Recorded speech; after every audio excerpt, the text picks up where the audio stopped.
ओम श्री दुर्गा देव्य नमः। शक्तो को शमतक शमतक। आज का प्रसंग है भानुमति का विवाह किसके साथ हुआ और भानुमति किसकी पुत्री है। बहुत ही सुंदर कथा है और बहुत ही अच्छा प्रसंग है। ये महाभारत का प्रसंग है। भानुमति कंबोज के राजा चंद्रवर्मा की पुत्री थी।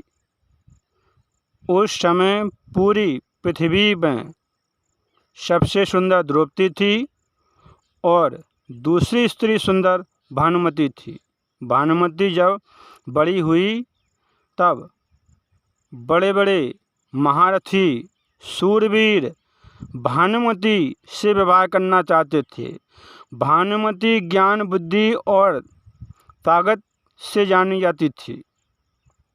राजा चंद्रवर्मा ने जब स्वयंवर किया, भानुमति बहुत सुंदर थी। स्वयंवर में बड़े बड़े शूरवीर आए हुए थे। भानुमति अर्जुन से प्रेम करती थी, लेकिन उस स्वयंवर में किसी कारण से अर्जुन नहीं आ सके। तब स्वयंवर में भानुमति को देखकर दुर्योधन मोहित हो गया। भानुमति बहुत सुंदर थी, लेकिन भानुमति तो अर्जुन से प्रेम करती थी।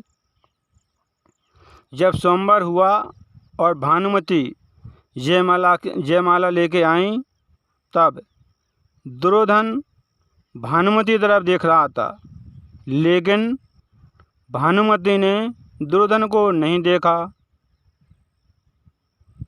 और आगे बढ़ गई। लेकिन दुर्योधन ने सोचा कि भानुमति ने मेरा अपमान कर दिया। तब दुर्योधन ने जबरदस्ती भानुमति से जयमाला अपने गले में डलवा ली। लेकिन उस स्वयंवर में बहुत से राजा महाराजा आए हुए थे। सभी राजा विरोध करने लगे, कहने लगे दुर्योधन तुमने अच्छा नहीं किया। तब दुर्योधन ने कहा, मेरे मित्र कर्ण को जो कोई हरा देगा तो मैं भानुमति को छोड़ दूंगा। अगर कर्ण को किसी ने नहीं हरा पाया तो भानुमति को मैं नहीं छोड़ूंगा। कर्ण दुर्योधन का खास मित्र था। कर्ण वीर था। कर्ण ने सभी राजाओं को हरा दिया। बाद में जरासंध से युद्ध हुआ। जरासंध भी पराजित हो गए। जरासंध भी कर्ण से हार गए। जरासंध को बहुत दुख हुआ, लेकिन कर्ण के हाथों जरासंध हार गए और सभी जो शूरवीर राजा थे सब पराजित हो गया। उस स्वयंवर में कर्ण ने सभी राजाओं को हरा दिया। अब कर्ण का विरोध करने वाला कोई नहीं था। फिर भानुमति को स्वयंवर से दुर्योधन ले गए और हस्तिनापुर ले जाकर पहुंच गए। दुर्योधन ने कर्ण की वीरता को देखकर बहुत प्रसन्न हुए और कर्ण को एक छोटा सा मालिनी राज दे दिया। भानुमति दुर्योधन से बहुत नाराज थीं, दुखी थीं, लेकिन कुछ समय रही नाराज। इसके बाद भानुमति ने दुर्योधन को अपना पति मान लिया और भानुमति और दुर्योधन दोनों साथ साथ रहने लगे। भानुमति कब तक नाराज रहती? कुछ समय के लिए नाराज रहीं, इसके बाद नाराजगी खत्म हो गई। भानुमति कुश्ती की महान खिलाड़ी थीं। खेल खेल में भानुमति ने अपने पति को एक बार हरा दिया था। कुछ समय बाद भानुमति ने 2 जुड़वा बच्चों को जन्म दिया था, जिसमें एक पुत्र था और एक पुत्री थी, जिसमें एक राजकुमार एक राजकुमारी थी। राजकुमार का नाम लक्ष्मण रखा और पुत्री राजकुमारी का नाम लक्ष्मणा रखा। दोनों का पालन पोषण किया, परवरिश की। जब दोनों जवान हुए, बड़े हुए, तब सांसारिक नियम के अनुसार दुर्योधन ने दोनों का विवाह करने का सोचा। भानुमति की तरह लक्ष्मणा भी बहुत सुंदर थीं। दुर्योधन अपनी मित्रता को हिस्सेदारी में बदलना चाहता था। इसलिए दुर्योधन ने कर्ण के पुत्र विभीषण के साथ विवाह करने का निश्चय किया। लक्ष्मण और विभीषण दोनों एक दूसरे को मन ही मन चाहते थे, प्रेम करते थे, लेकिन कुरुवंश की गरिमा बनाए रखने के लिए दुर्योधन ने एक स्वयंवर किया। उस स्वयंवर में दूर दूर से क्षत्रिय राजा आए, उनको बुलाया गया। इस स्वयंवर में पहले दुर्योधन ने तय कर लिया था कि लक्ष्मणा मेरी पुत्री विभीषण को अपना पति चुनेगी। विभीषण भी चाहता था कि लक्ष्मणा मुझे ही अपना पति बनाए, लेकिन उस स्वयंवर में भगवान श्री कृष्ण के पुत्र श्याम भी आए हुए थे। श्याम लक्ष्मणा की सुंदरता पर मोहित हो गए और लक्ष्मणा से विवाह करना चाहते थे, क्योंकि लक्ष्मणा के सुंदरता के चर्चे दूर दूर तक फैले हुए थे। लेकिन उस स्वयंवर में सबकी खुशी इसी में थी कि लक्ष्मणा विभीषण को जयमाला डाल दे, अपना पति स्वीकार कर ले, उसको पति चुन ले। जब स्वयंवर में लक्ष्मणा जयमाला लेकर श्याम के सामने से गुजरने लगी, तब श्याम को बहुत क्रोध आया। श्याम ने सोचा लक्ष्मणा ने मेरा अपमान कर दिया। उस अपमान को सहन नहीं कर पाए और श्याम ने लक्ष्मणा से जबरदस्ती जयमाला अपने गले में डलवा ली। तब दुर्योधन को बहुत क्रोध आया और दुर्योधन ने श्याम को बंदी बना लिया।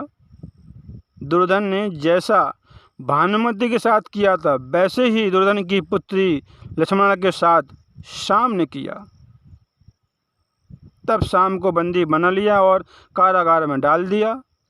तब बलराम को मालूम हुआ तो बलराम बहुत क्रोधित हुए और लाल आंखें किए युद्ध के लिए आ रहे थे, लेकिन दुर्योधन युद्ध नहीं चाहता था।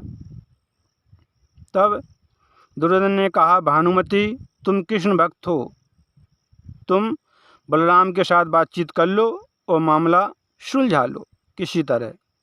तब भानुमति ने बातचीत करके मामला को सुलझा लिया।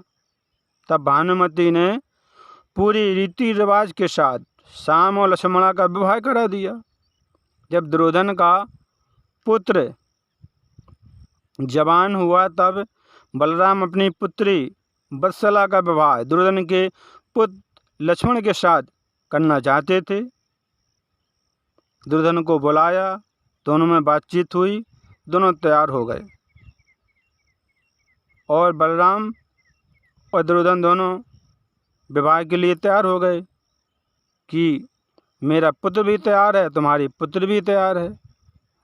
लेकिन उधर बलराम की पुत्री वत्सला अभिमन्यु से प्रेम करती थी। बलराम तो तैयार थे कि मेरी पुत्री का विवाह तुम्हारे पुत्र लक्ष्मण के साथ हो जाए। दुर्योधन भी तैयार था, लेकिन वत्सला अभिमन्यु से प्रेम करती थी तब, और दोनों विवाह करना चाहते थे। तब अभिमन्यु ने घटोत्कच से सहायता मांगी। तब घटोत्कच ने दुल्हन का रूप धारण करके वत्सला को लेके आए और अभिमन्यु और वत्सला का विवाह करा दिया। तब दुर्योधन को मालूम चला कि उनका विवाह हो गया, दोनों का, अभिमन्यु और वत्सला का। तब पांडवों के खिलाफ बहुत क्रोध आया दुर्योधन को और कौरवों और पांडवों के बीच महाभारत युद्ध आरंभ हुआ।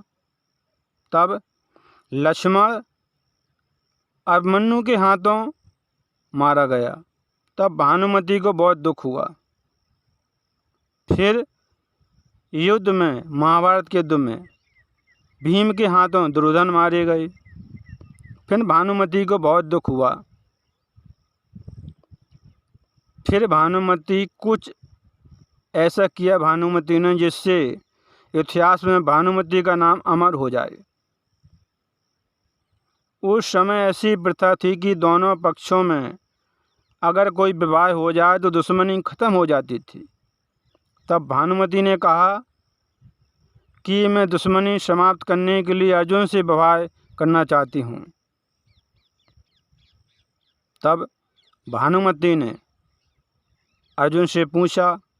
अर्जुन ने कहा, अगर दुश्मनी समाप्त होती हो तो मैं विवाह करने के लिए तैयार हूँ। क्योंकि भानुमति तो पहले चाहती थी कि अर्जुन से विवाह हो, लेकिन किसी कारणवश उस स्वयंवर में अर्जुन नहीं आए तो जबरदस्ती दुर्योधन ने विवाह कर लिया। लेकिन आखिर में भानुमति का विवाह अर्जुन से हो गया और महाभारत की जो दुश्मनी थी वो समाप्त हो गई। भानुमति ने इतिहास में अपना नाम अमर कर लिया अर्जुन के साथ विवाह करके, और दुश्मनी समाप्त हो गई। आज का प्रसंग बहुत ही सुंदर अद्भुत था, महाभारत से था कि भानुमति किसकी पुत्री, किसके साथ विवाह हुआ। भानुमति जो चाहती थी आखिरी में वही हुआ। भानुमति अर्जुन से विवाह करना चाहती थी तो आखिरी में भानुमति का विवाह अर्जुन से हो गया। आज का प्रसंग बहुत ही सुंदर था, रोमांचकारी कथा थी, अद्भुत कथा थी महाभारत से। कथा को सुनते रहें और निरंतर भगवान का जप करते रहें, काम करते रहें, मैया का नाम जपते रहें। सब भक्तों को श्यामा तक।